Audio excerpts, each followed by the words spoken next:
ತಿನ್ಸು, ಪರವಾಗಿಲ್ಲ. ನಿನಗೆ ಗೊತ್ತಿಲ್ವಲ್ಲ ತಿನ್ನಿಸ್ಬೇಕು ಅಂತ, ಅದಕ್ಕೆ ನಾನೇ ನಿನಗೆ ತಿನ್ನಿಸ್ತೀನಿ, ಆಮೇಲೆ ನೀನು ನನಗೆ ತಿನ್ನಿಸು.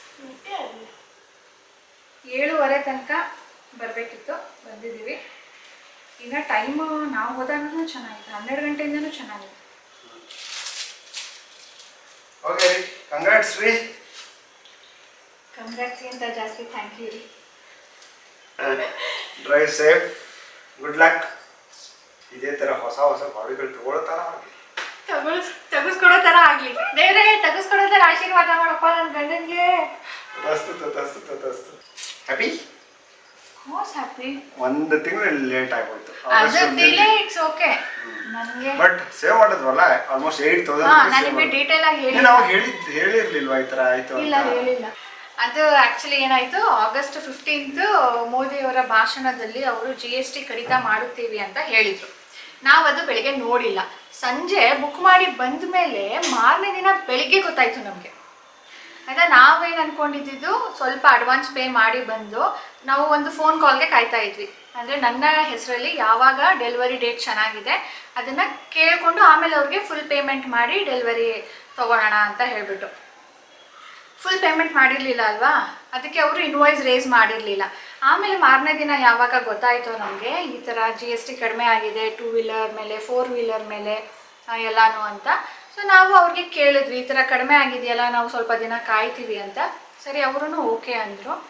ಜಾಸ್ತಿ ಏನೂ ಆಗೋದಿಲ್ಲ ಸರ್, ನೋಡಿ 1 ತಿಂಗಳು ಯಾಕೆ ಕಾಯ್ತೀರಾ ಅಂದರೆ August 15ಗೆ ಮಾಡಿದ್ದು, ಈಗ September 22ಗೆ ಅವ್ರು ಕಡಿಮೆ ಮಾಡಿರೋದು. ಅದಕ್ಕೆ ಅವ್ರು ಆ ಥರ ಹೇಳಿದ್ರು, ಪರವಾಗಿಲ್ಲ, ಅಷ್ಟೊಂದು ಅರ್ಜೆಂಟ್ ಏನಿಲ್ಲ, ತೊಗೊಳ್ತೀವಿ ಬಿಡಿ ಅವಾಗಲೇ ಅಂತ ಕಾದ್ವಿ.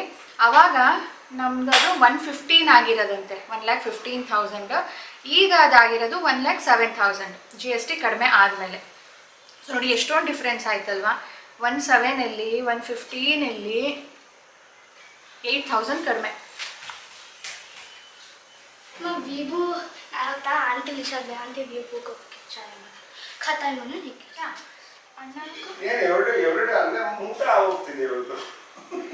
ನವರಾತ್ರಿಯಲ್ಲಿ ನಮ್ಮ ಅಪಾರ್ಟ್ಮೆಂಟಲ್ಲಿ ಇಬ್ಬರು ದಿನಾ ಕರಿತಾ ಇದ್ದಾರೆ ಮಕ್ಕಳಿಗೆ. ಮಧ್ಯಾಹ್ನ ಒಬ್ಬರು ಮನೇಲಿ, ಸಂಜೆ ಒಬ್ಬರು ಮನೇಲಿ. ನಮ್ಮ ಮನೇಲಿ ಊಟ ಮಾಡಿ ಅವಳು 2-3 ದಿನನೇ ಆಯಿತು. ಬಂದ್ರೂ ಲೇಟಾಗಿ ಒಂಚೂರು ಹೊಟ್ಟೆ ಹಸಿದ್ರೆ ತಿಂತೀನಿ ಅಂತಾಳೆ, ಇಲ್ಲಾಂದರೆ ತಿಂತಾನೆ ಇಲ್ಲ. ಓಕೆ, ಅದು ಗ್ರೀನ್ ಇರಲಿಲ್ಲ. ಹೋಗಿ, ಈಗ ನಾವಿಬ್ರು ಸೇಮ್ ಇದ್ದೀವಿ. ಹೋಗಿ ಹೋಗಿ. You both are not same. See? Almost matching. ಆಯ್ತು, you are also same.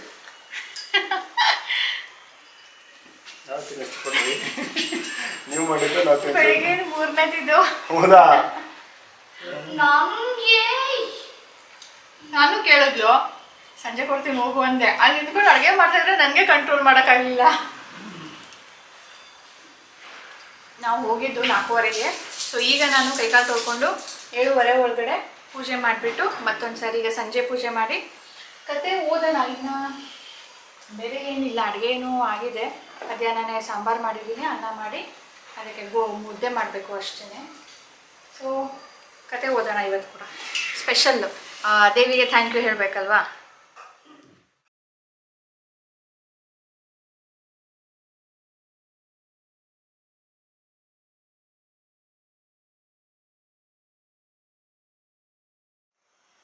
ತಾನೇನು ಕಡಿಮೆಯಲ್ಲವೆಂದು ತಾನು ಭಯಂಕರ ರೂಪ ತಾಳಿ ದೇವಿಯ ಮೇಲೆ ಬಾಣಗಳನ್ನು ಬಿಟ್ಟನು. ಇಬ್ಬರಿಗೂ ನಡೆಯುತ್ತಿದ್ದ ಯುದ್ಧದ ರಭಸಕ್ಕೆ ನಿಶುಂಭನಿಗೆ ಮೂರ್ಛೆ ತಿಳಿದು ಅವನು ಮಲಗಿದ್ದ ಸಿಂಹ ಏಳುವಂತೆ ಗರ್ಜಿಸುತ್ತಾ ಎದ್ದನು. ಇದೀಗ ಶುಂಭ ನಿಶುಂಭರು ಇಬ್ಬರೂ ದೇವಿಯೊಡನೆ ಯುದ್ಧಕ್ಕೆ ನಿಂತರು. ಆದರೇನು, ದೇವಿ ಸರ್ವಶಕ್ತಳಲ್ಲವೇ? ಗುಡ್ ಮಾರ್ನಿಂಗ್ ಸ್ನೇಹಿತರೆ, welcome back to next day. ನಾನು ಮಾರನೇ ದಿನ ವ್ಲಾಗನ್ನು ಕಂಟಿನ್ಯೂ ಮಾಡ್ತಾ ಇದ್ದೀನಿ. ಮೊದಲಿಗೆ ಬೆಳಿಗ್ಗೆ ನಾನು ಮನೆ ಕೆಲಸ ನಾರ್ಮಲ್ ಆಗಿ ಶುರು ಮಾಡಿದೆ, ಮುಗಿಸ್ದೆ. ಈಗ ಸ್ನಾನ ಮಾಡಿ ಬಂದು ನೈವೇದ್ಯಕ್ಕೆ ರೆಡಿ ಮಾಡ್ಕೊಳ್ತಾ ಇದ್ದೀನಿ. ತಿಂಡಿ ಕೂಡ ಮಾಡಿಲ್ಲ. ನೈವೇದ್ಯಕ್ಕೆ ಶಾವಿಗೆ ಪಾಯಸ ಮಾಡ್ತಾ ಇದ್ದೀನಿ. ಅದಕ್ಕೆ ಸ್ವಲ್ಪ ರೋಸ್ಟೆಡ್ ವರ್ಮಿಸೆಲಿನೇ ಇದು, ಬಟ್ ಸ್ಟಿಲ್ 1 ಸ್ಪೂನ್ ತುಪ್ಪ ಹಾಕಿ ಸ್ವಲ್ಪ ಹಾಗೆ ಘಮ ಬಿಡೋ ತನಕ ರೋಸ್ಟ್ ಮಾಡ್ಕೊಳ್ತೀನಿ. ಅದಕ್ಕೆ ಬಾದಾಮ್ ಪೌಡರ್ ಹಾಕ್ಬಿಟ್ಟು ಪಾಯಸ ಮಾಡ್ತಾ ಇದ್ದೀನಿ. ಇದಕ್ಕೆ ಬಾದಾಮ್ ಪೌಡರ್ ರೆಡಿ ಇಲ್ಲ ಅಂದ್ಬಿಟ್ಟು ನಾನು ಮಾಡ್ಕೊಂಡಿದ್ದೆ. 4 ಬಾದಾಮಿ, ಗೋಡಂಬಿ, ಪಿಸ್ತಾ ಹಾಕ್ಬಿಟ್ಟು ಇದನ್ನ ಪುಡಿ ಮಾಡ್ಕೊಳ್ತೀನಿ. ಹಾಗೆ ಇದಕ್ಕೆ ಒಂದು ಸ್ವಲ್ಪ ಕೇಸರಿ ದಳಗಳು ಹಾಗೆ ಒಂದು ಏಲಕ್ಕಿ ಕೂಡ ಹಾಕಿ ಪುಡಿ ಮಾಡ್ಕೊಳ್ತೀನಿ. ನಾನು ಅಂದ್ಕೊಂಡೆ ಪೂಜೆ ಮಾಡಿದ್ಮೇಲೆ ತಿಂಡಿ ಮಾಡೋಣ ಅಂತ. ಬಟ್ ಈಗ ನೈವೇದ್ಯಕ್ಕೆ ಮಾಡೋ ತನಕ ನಿಂತ್ಕೊಂಡು ಹೇಗಿದ್ರು ಇಲ್ಲಿ ನಿಂತಿರ್ತೀನಲ್ಲ, ಆದಷ್ಟು ಈಗ ತಿಂಡಿಗೆ ಪ್ರಿಪ್ರೇಷನ್ ಮಾಡಿ ಬಿಡೋಣ, ಆಮೇಲೆ ಕಂಟಿನ್ಯೂ ಮಾಡೋಣ ಅಂಥೇಳಿ ಈಗ ತಿಂಡಿಗೂ ಜೊತೆಗೇನೆ ಮಾಡ್ಕೊಳ್ತಾ ಇದ್ದೀನಿ.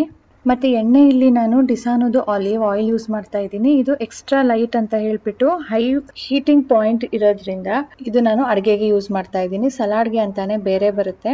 ಇದು ರೀಫೈನ್ಡ್ ಆಯಿಲ್ ಅಲ್ಲ, ಬಟ್ ರೀಫೈನ್ಡ್ ಆಲಿವ್ ಆಯಿಲ್. ಇದು ಅಮೆಝಾನಲ್ಲಿ ಸಿಗುತ್ತೆ, ಅಂಗಡಿಗಳಲ್ಲಿ ಸಿಗೋದಿಲ್ಲ. ಸೊ ಲಿಂಕ್ ಡಿಸ್ಕ್ರಿಪ್ಷನ್ ಇಡ್ತೀನಿ, ಇಲ್ಲ ಅಂದರೆ ಟ್ಯಾಗ್ ಮಾಡಿರ್ತೀನಿ ಪ್ರಾಡಕ್ಟು, ನೀವು ಇಂಟ್ರೆಸ್ಟ್ ಇರೋ ಚೆಕ್ ಮಾಡ್ಬೋದು. ಈಗ ಸ್ವಲ್ಪ ರೋಸ್ಟ್ ಆಗಿರೋದನ್ನು ತೆಗೆದುಕೊಂಡು ಅದಕ್ಕೆ ನೀರು ಹಾಕಿಬಿಟ್ಟು ಸ್ವಲ್ಪ ಸಕ್ಕರೆ ಹಾಕ್ಕೊಳ್ತಾ ಇದ್ದೀನಿ. ಆ್ಯಂಡ್ ಇದು ನಾನು ಹಾಲಲ್ಲಿ ಬೇಯಿಸ್ಕೊಳ್ಳೋದಿಲ್ಲ. ಏನಾಗುತ್ತೆ, ಹಾಲಲ್ಲಿ ಬೇಯಿಸ್ಕೊಂಡ್ರೆ ತುಂಬಾ ಗಟ್ಟಿ ಆಗಿಬಿಡುತ್ತೆ, ತುಂಬ ಹಾಲು ಹಾಕಬೇಕಾಗುತ್ತೆ. ನನಗೆ ಅಷ್ಟೊಂದು ಹಾಲು ಇಷ್ಟ ಆಗೋದಿಲ್ಲ. ಅದಕ್ಕೆ ಸ್ವಲ್ಪ ನೀರು ಹಾಕ್ಬಿಟ್ಟು ಅದರಲ್ಲಿ ಬೇಯಿಸ್ಕೊಂಡು ಆಮೇಲೆ ಕೊನೆಯಲ್ಲಿ ಹಾಲು ಸೇರಿಸ್ತೀನಿ. ಅವಾಗ ಏನಾಗಿರುತ್ತೆ, ನೀರೆಲ್ಲ ಬತ್ತೋಗಿರುತ್ತೆ, ಜಸ್ಟ್ ಹಾಲು ಮಾತ್ರನೇ ನಾನು ಎಷ್ಟು ಹಾಕಿರ್ತೀನೋ ಅಷ್ಟಿರುತ್ತೆ. ಇನ್ನೂ ಒಂದು ಕಡೆ ನಾನಿಲ್ಲಿ ಸ್ಟೀಮಿಂಗಿಗೆ ಇಡ್ತಾ ಇದ್ದೀನಿ. ನಾನು ಕಾರ್ನ್ ಪೆಪ್ಪರ್ ರೈಸ್ ಮಾಡ್ತಾ ಇರೋದು. ಸೊ ಕಾರ್ನ್ ಸ್ಟೀಮ್ ಮಾಡ್ಕೊಳ್ಳೋದಕ್ಕೆ ನಾನು ಈ ಮಲ್ಟಿ ಕೆಟಲ್ನ ಯೂಸ್ ಮಾಡ್ತಾ ಇದ್ದೀನಿ. ಇದು ಅಗಾರೋದು. ಅಂದರೆ ಮಲ್ಟಿ ಕೆಟಲ್ ಅಂದರೆ ಕೆಳಗಡೆ ನಾವು ಕುಕ್ ಮಾಡ್ಬೋದು, ಅದ್ರ ಮೇಲ್ಗಡೆ ಸ್ಟೀಮ್ ಮಾಡ್ಕೊಳ್ಬೋದು. ಅಂದರೆ ಈಗ ಮೇಲ್ಗಡೆ ಕಾರ್ನ್ ಬೆಂದಿರುತ್ತೆ, ಅದ್ರ ಕೆಳಗಡೆ ಏನು ನೀರು ಇರುತ್ತೋ ಅದರಲ್ಲಿ ಅದರದ್ದು ಫ್ಲೇವರ್ ಕೂಡ ಇಳಿದಿರುತ್ತೆ. ಒಂದು ಫ್ಲೇವರ್ಡ್ ವಾಟರ್ ಕುಡಿಯೋದಕ್ಕೆ ಚೆನ್ನಾಗಿರುತ್ತೆ. ಸಾನುಗೆ ಒಂದು ಬಾಟಲಲ್ಲಿ ಹಾಕಿ ಕೊಟ್ಟರೆ ಜಸ್ಟ್ ನೀರು ಕುಡಿಯೋ ಬದಲು ಇದು ಎಂಜಾಯ್ ಮಾಡ್ಕೊಂಡು ಕುಡಿತಾಳೆ.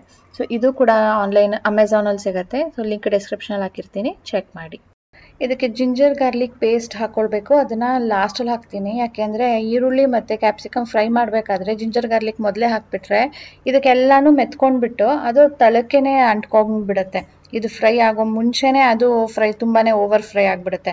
ಅದಕ್ಕೆ ಇದು ಕುಕ್ ಆದಮೇಲೆ ಒಂದು ಹಾಕ್ಬಿಟ್ಟು ಒಂದು 10-20 ಸೆಕೆಂಡ್ ಸಾಟೆ ಮಾಡ್ಕೊಳ್ತೀನಿ. ಪಾಯಸಕ್ಕೆ ಬಾದಾಮ್ ಪೌಡರ್ ಮಾಡಿದ್ನಲ್ಲ ಅದನ್ನು ಹಾಕ್ತಾ ಇದ್ದೀನಿ. ಅದ್ರ ಜೊತೆ ಸ್ವಲ್ಪ ಮಿಲ್ಕ್ ಪೌಡರ್ ಮಿಕ್ಕಿತ್ತು, ಅವತ್ತು ನಾನು ರಸಮಲಾಯಿ ಮಾಡಿದ್ದೆ ನೋಡಿ, ಅದರದ್ದು ಆ ಮಿಲ್ಕ್ ಪೌಡರ್ ಕೂಡ ಮಿಕ್ಸ್ ಮಾಡ್ಕೊಂಡಿದ್ದೀನಿ.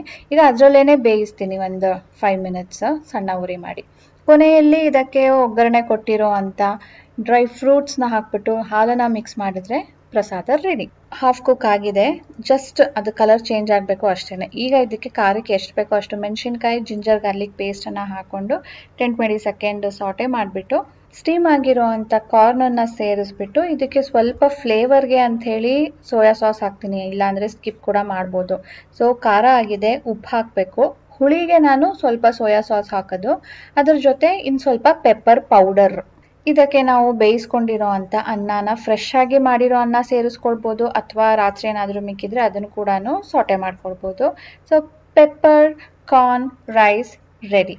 ಇದೊಂಥರ ಸ್ನೇಹಿತರೆ ಡಿಫ್ರೆಂಟಾಗಿ, ಯಾವಾಗ್ಲೂ ನಾವು ಒಂದೇ ಥರ ತಿಂಡಿಗಳು ಮಾಡ್ತಾ ಇರ್ತೀವಲ್ಲ, ಇದು ಒಂಥರ ಚೆನ್ನಾಗಿರುತ್ತೆ.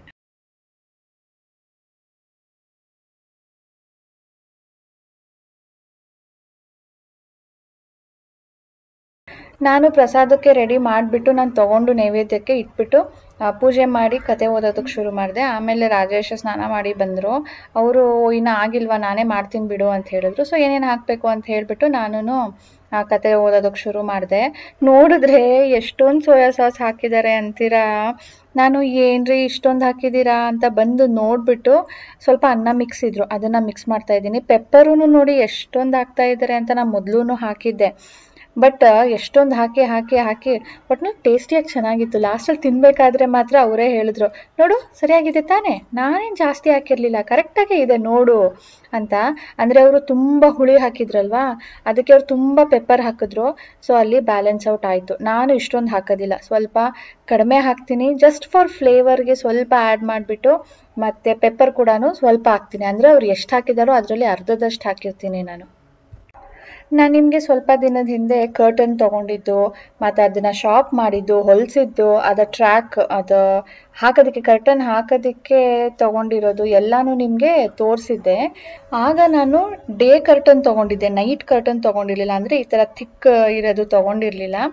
ಯಾಕೆ ಅಂದರೆ ನಾನು ಓಕ್ಲಿಪುರಂ ಹೋಗಿದ್ದಾಗ ಇಲ್ಲಿ ನೋಡಿದಂಥ ಡಿಸೈನು, ಮಟೀರಿಯಲ್ಲು, ಕ್ವಾಲಿಟಿ ನನಗೆ ಅಲ್ಲಿ ಸಿಕ್ಕಿರಲಿಲ್ಲ. ಸೊ ಮತ್ತೆ ನಾನು ಇಲ್ಲಿ ಬಂದು ನಮ್ಮ ಏರಿಯಾದಲ್ಲಿ ಯಾವ ಅಂಗಡಿ ಇತ್ತೋ ಅಲ್ಲಿ ಹೋಗ್ಬಿಟ್ಟು ಆರ್ಡರ್ ಪ್ಲೇಸ್ ಮಾಡಿ ಬಂದಿದ್ದೀನಿ. ಇಲ್ಲಿ ಸ್ವಲ್ಪ ರೇಟ್ ಜಾಸ್ತಿ ಕಂಪ್ಯಾರಿಟಿವ್ಲಿ, ಬಟ್ ನನಗೆ ಇಲ್ಲಿ ಅವರು ಹೊಲಿದು ಹಾಕಿದ್ರಲ್ವ, ಅದು ನನಗೆ ತುಂಬ ಇಷ್ಟ ಆಗಿತ್ತು. ಹಾಗಾಗಿ ಮತ್ತೆ ನಾನು ಇಲ್ಲೇ ಈಗ ಆರ್ಡರ್ ಪ್ಲೇಸ್ ಮಾಡ್ತಾ ಇದ್ದೀನಿ. ಅದೇ ಫೀಲ್ ಮಾಡ್ತಾ ಇದ್ದೀನಿ ಡಿಫ್ರೆನ್ಸ್ ಇದೆಯಾ ಅಂತ. ಅವತ್ತು ನಾವು ಹೀಗೆ ನೋಡಿದ್ದು ತಿಕ್ಕಿಲ್ಲ ಅನ್ನಿಸ್ತು, ಈಗಲೂ ಹಂಗೆ ನೋಡ್ತಾ ಇದ್ದೀವಿ. ಇಲ್ಲಿ ನೋಡಿದಾಗ ಅಷ್ಟೊಂದೇನು ತಿಕ್ ಅನಿಸಲ್ಲ, ಬಟ್ ಅಲ್ಲಿ ಹಾಕಿದಾರಲ್ಲ ಓಕ್ಲಿಪುರಂ. ನಮಗೆ ಅವತ್ತು ನೋಡಿದಾಗ ಇಷ್ಟು ಶೈನಿ ಅಂತ ಅನ್ನಿಸ್ಲಿಲ್ಲ ಅಲ್ಲಿ, ಅದಕ್ಕೆ ನಾವು ಅಲ್ಲಿ ತಗೊಂಡಿಲ್ಲ. ಒಂಥರ ಇಲ್ಲಿ ನೋಡೋದಕ್ಕೂ ಇಲ್ಲಿ ಹಾಕಿದಾಗ ನೋಡೋದಕ್ಕೂ ತುಂಬ ಡಿಫ್ರೆನ್ಸ್ ಅನಿಸುತ್ತೆ. ಇದು ತಿಕ್ಕಿದೆ ಅನಿಸುತ್ತೆ, ಅಲ್ಲಿ ನೋಡಿದಾಗ ತೆಳ್ಳ ಅನಿಸುತ್ತೆ. ಬಟ್ ಇರಲಿ, ಇದು ಚೆನ್ನಾಗಿ ಕಾಣ್ತಿದೆ ಅಲ್ವಾ ಅಂದ್ಬಿಟ್ಟು ಅದನ್ನೇ ತೊಗೊಳ್ತಾ ಇದ್ದೀವಿ. ಇದು ನಾವು ಅಲ್ಲಿ ಹೊಲಿಸಿದ್ವಲ್ಲ, ಇದನ್ನು ಮೆಜರ್ಮೆಂಟಿಗೆ ಅಂತ ಇಲ್ಲೇ ಕೊಟ್ಟು ಹೋಗ್ತಾ ಇದ್ದೀವಿ. ಆ್ಯಂಡ್ ನಾವು ತೊಗೊಳ್ತಾ ಇರೋದು ಬಟ್ಟೆ ಈಗ ಅದು 600 ಮೀಟರು, ಇದಕ್ಕೆ 5.25 ಮೀಟ್ರ್ ಬೇಕಂತೆ. ನಾವು ಆರ್ಡ್ರ್ ಪ್ಲೇಸ್ ಮಾಡಿ ಬಂದಿದ್ದು 2 ಡೇಸ್ಗೆ ಆಗಿದೆ ತೊಗೊಂಡೋಗಿ ಅಂತ ಹೇಳಿದ್ರು. ಅವರು ಆ್ಯಕ್ಚುಲಿ ಏನು ಹೇಳಿದ್ದು ಅಂದರೆ, ನಮ್ಮ ಹತ್ರ ಟೈಲರ್ ಇದ್ದಾರೆ, ಬಟ್ ಬಟ್ಟೆ ನಮ್ಮ ಹತ್ರ ಇರೋದಿಲ್ಲ, ನೀವು ಯಾವ್ದು ಆರ್ಡ್ರ್ ಕೊಡ್ತೀವೋ ಅದನ್ನು ತರಿಸ್ಕೊಂಡು ಹೊಲಿದು ಕೊಡ್ತೀವಿ ಅಂತ ಹೇಳಿಬಿಟ್ಟು. ಸರಿ, ನಾವು ಈಸ್ಕೊಂಡು ಬಂದ್ವಿ. ಬಂದ ಮೇಲೆ ಈಗ ಆ ಟ್ರ್ಯಾಕ್ ಇದು ನಾವು ಏನು ರಾಡ್ ಹಾಕಿದ್ವೋ ಅದ್ರಲ್ಲಿ ಸೆಟ್ ಆಗೋದಿಲ್ಲ, ಅದಕ್ಕೆ ಅಂತಲೇ ಬೇರೆ ರಾಡ್ ಬರುತ್ತೆ, ಅದನ್ನು ತೊಗೊಂಡು ಬಂದಿದ್ವಿ ನಾವು. ಬಟ್ ಫಿಕ್ಸ್ ಮಾಡಿಲ್ಲ, ಯಾಕಂದರೆ ಇನ್ನು ಕರ್ಟನ್ ಬಂದಿಲ್ವಲ್ಲ, ಆಮೇಲೆ ಮಾಡ್ಕೊಳ್ಳೋಣ ಅಂತ ಹೇಳ್ಬಿಟ್ಟು. ಸೊ ತಂದ್ವಲ್ಲ, ಹಾಕ್ಬಿಡೋಣ ಅಂತ ಹೇಳ್ಬಿಟ್ಟು ಇವಾಗ ರಾಜೇಶು ಫಿಕ್ಸ್ ಮಾಡ್ತಾ ಇದ್ದಾರೆ. ಈ ರಾಡ್ಗೆ ಟ್ರ್ಯಾಕ್ ಅಂತ ಹೇಳ್ತಾರಂತೆ. ಯೂಶ್ವಲಿ ಫಾಲ್ ಸೀಲಿಂಗ್ ಮಾಡಿಸ್ತಾರಲ್ವ, ಆವಾಗ ಈ ಥರದ್ದನ್ನು ಯೂಸ್ ಮಾಡ್ತಾರೆ. ಈ ಥರದ್ದು 2, 3 ಒಂದ್ರ ಮುಂದೆ ಒಂದು ಹಾಕ್ಕೊಂಡು ಫಿಕ್ಸ್ ಮಾಡ್ಕೊಳ್ಳೋದು. ನಾವು ಒಂದರಲ್ಲೇ 4 ಕರ್ಟನ್ ಹಾಕ್ತಾ ಇದ್ದೀವಿ. ಅದು ಹಿಡಿಸುತ್ತೋ ಇಲ್ವೋ ಭಾರ ಗೊತ್ತಿಲ್ಲ, ಫಸ್ಟ್ ಟೈಮ್ ನಾವು ಯೂಸ್ ಮಾಡ್ತಾ ಇರೋದು. ಅಂಗಡಿಯವರು ಕೇಳಿದಾಗ ಹಾಂ ಹಿಡಿಸುತ್ತೆ, ಆರಾಮಾಗಿ ಹಿಡಿಸುತ್ತೆ, ಪರವಾಗಿಲ್ಲ ಅಂತ ಅವ್ರು ಹೇಳಿದ್ರು.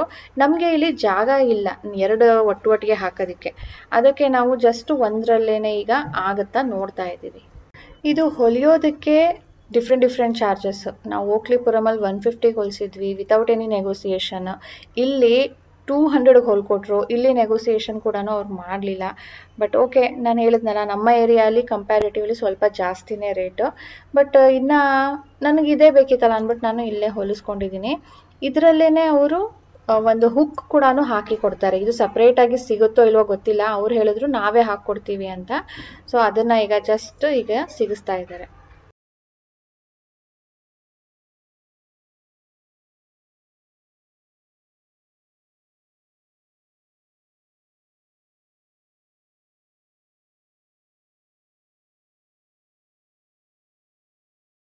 ನಿನ್ನ ಕೈ ಸಾಕಾಗಲ್ಲ ಮಗಳೇ ಅಂದ್ರೂ ಇಲ್ಲ, ನಾನು ಹಾಕ್ತೀನಿ ಅನ್ಕೊಂಡು ಹತ್ಬಿಟ್ಟು ಒಂದು ಹಾಕೋ ತನಕನೇ ನೆಕ್ ಇಸ್ ಪೇನಿಂಗ್ ಅಂತೆ. ಇದು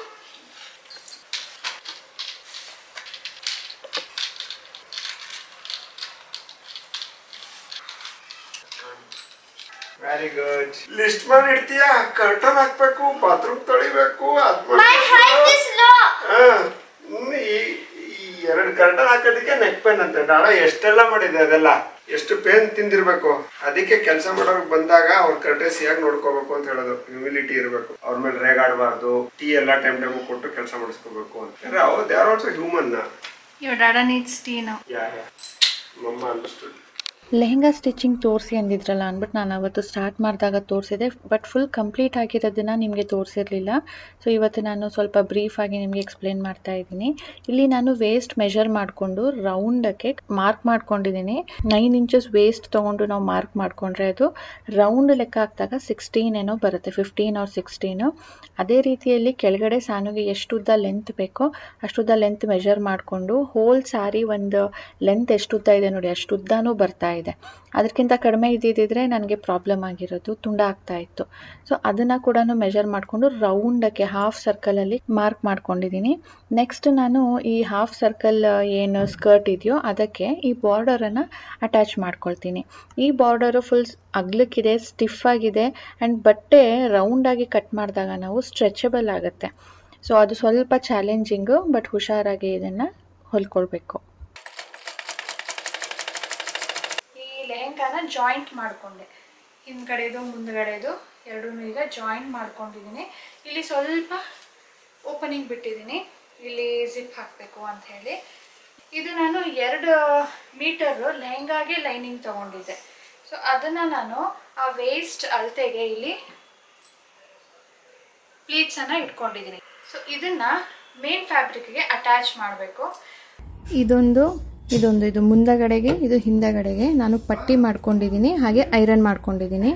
ಮತ್ತು ಮುಂದಗಡೆ ಪಟ್ಟಿಗೆ ಏನು ಮಾಡಿದ್ದೀನಿ, ಇದು ಕಾಲರ್ಗೆ ಕೊಡ್ತಾರಲ್ವಾ, ಇದನ್ನು ಕ್ಯಾನ್ವಾಸ್ ಅಂತ ಹೇಳ್ತಾರೆ, ಕ್ಯಾನ್ವಾಸ್ನ ಕಟ್ ಮಾಡಿ ಐರನ್ ಮಾಡ್ಕೊಂಡಿದ್ದೀನಿ. ಇದು ಸ್ವಲ್ಪ ಥಿಕ್ನೆಸ್ ಕೊಡುತ್ತೆ ಅಂತ. ಹಿಂದಗಡೆ ನಾನು ಎಲಾಸ್ಟಿಕ್ ಹಾಕಬೇಕು, ಅದಕ್ಕೆ ಅಲ್ಲಿ ಏನೂ ಹಾಕಿಲ್ಲ. ಇದೀಗ ಸೀದಾ ಮಾಡ್ಕೊಂಡಿದ್ದೀನಿ. ಸೀದಾ ಮಾಡ್ಕೊಂಡಾದ್ಮೇಲೆ ಇಲ್ಲಿ ಏನು ಈ ಕಡೆ ಹೊಲ್ಕೊಂಡು ಒಳಗಡೆಯಿಂದ ಅದನ್ನು ಈಗ ಹೊರಗಡೆಯಿಂದ ನಾನು ಈ ಥರ ಕವರ್ ಮಾಡಬೇಕು. ಫಿನಿಶಿಂಗ್ ನೋಡಿ ಹೀಗೆ ಬರುತ್ತೆ, ಹೊರಗಡೆಯಿಂದ ಇದು ಒಳಗಡೆಯಿಂದ. This is the ready skirt. ಇದು ಬಾರ್ಡರ್ ಹಾಕಿದ್ದೀನಿ, ಇದು ಫುಲ್ಲು ಮೇಲ್ಗಡೆ ಬೆಲ್ಟ್ ಹಾಕಿದ್ದೀನಿ, ಹಿಂದಗಡೆ ಎಲಾಸ್ಟಿಕ್ ಕೂಡ ಹಾಕಿದ್ದೀನಿ. ಇದನ್ನು ನಾನು ಕ್ಲೋಸ್ ಮಾಡಿಬಿಡ್ಬೋದಿತ್ತು. ಕ್ಲೋಸ್ ಮಾಡಿದ್ರೆ ಏನಾಗುತ್ತೆ, ಇನ್ ಫ್ಯೂಚರಲ್ಲಿ ಅವಳೇನಾದರೂ ಹಾಕಬೇಕು ಅಂದಾಗ ಟೈಟ್ ಆಗಿಬಿಟ್ರೆ ಹಾಕೋದಕ್ಕಾಗೋದಿಲ್ಲ, ಅದಕ್ಕೆ ಅದನ್ನು ನಾನು ಓಪನ್ನೇ ಬಿಟ್ಟಿದ್ದೀನಿ. ಆ್ಯಂಡ್ ಇಲ್ಲಿ ಒಂದು ದಾರ ಕೊಟ್ಟಿದ್ದೀನಿ. ಇದು ಸ್ವಲ್ಪ ಫ್ಯಾನ್ಸಿಯಾಗಿ ಕಾಣುತ್ತಲ್ವ, ಕಟ್ಬಿಟ್ಟು ಹಾಗೆ ಬಿಟ್ಬಿಡ್ಬೋದು. ಈ ಬಾರ್ಡರ್ ಇತ್ತಲ್ಲ ಅದರಲ್ಲಿ ಇದನ್ನು ತೆಗೆದುಕೊಂಡು ಲಟ್ಕನ್ ಅಂತಾರೆ, ಆ ಥರ ಇದನ್ನು ಮಾಡಿದ್ದೀನಿ. So skirt is ready. ಇದು ಬ್ಲೌಸ್ನ draft, shoulder, neck design, armhole, ಇದು ಬಾಡಿ ಮೆಷರ್ಮೆಂಟು, ಆಮೇಲೆ ಲೆಂತ್ ನಾನು ಸ್ವಲ್ಪ 2 ಇಂಚು ಎಕ್ಸ್ಟ್ರಾ ತೊಗೊಂಡಿದ್ದೀನಿ. ಯಾಕಂದರೆ ಇಲ್ಲಿಂದ ಸ್ವಲ್ಪ ಕ್ರಾಸ್ ಆಗಿ ಹೀಗೆ ವಿ ಶೇಪಲ್ಲಿ ಮಾಡೋಣ ಅಂತ. ಅಂದರೆ ಆ ಕಡೆ ಈ ಕಡೆ ತುಂಡ ಇರುತ್ತೆ, ಮಧ್ಯ ಸ್ವಲ್ಪ ಉದ್ದ ಇರುತ್ತೆ. ಇದು ಬ್ಯಾಕ್ ಸೈಡು. ಇದನ್ನೇ ಇಟ್ಕೊಂಡು ಇಲ್ಲಿ ನಾನು ಕಟ್ ಮಾಡಿಕೊಂಡೆ. ಸೇಮ್ ಬಾಡಿ ಮೆಷರ್ಮೆಂಟ್ ಎಲ್ಲ ಇದನ್ನು ಇಟ್ಕೊಂಡೇ ಕಟ್ ಮಾಡ್ಕೊಂಡಿರೋದು. ಈಗ ನಾನು ಇದೆರಡನ್ನು ಮೇನ್ ಫ್ಯಾಬ್ರಿಕ್ ಮತ್ತು ಈ ಲೈನಿಂಗನ್ನು ಜಾಯಿನ್ ಮಾಡ್ಕೊಳ್ತೀನಿ ಎರಡರದ್ದು. ಹಾಗೆ ಇಲ್ಲೇನು ಡಿಸೈನ್ ಬಿಟ್ಟಿದ್ದೀನಲ್ವಾ ಅದೇ ಥರ ಇಲ್ಲೂ ಹೊಲ್ಕೊಂಡು ಇದನ್ನು ಕಟ್ ಮಾಡ್ಕೊಳ್ತೀನಿ.